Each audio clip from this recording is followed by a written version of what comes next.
Hi friends, this is Bernie of Fitwell Alterations.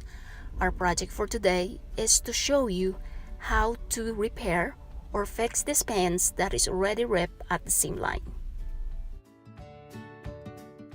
Our first step is to remove old worn out threads and clean the area.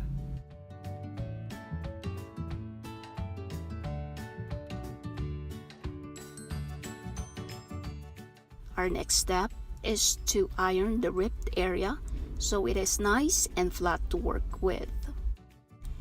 If you know how to use a sewing machine, then using a straight stitch, start slightly before the rip, stitching on the existing seam line.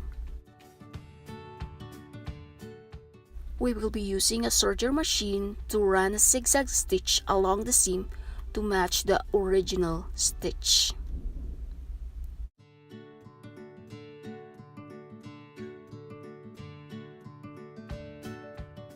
Here we run an extra straight stitch along the seam to prevent future fraying. No more hole, very clean look. I like the quality finished product. Thank you for watching. We love to hear from you. If you have any comments and suggestions, please let us know. Till next time, bye.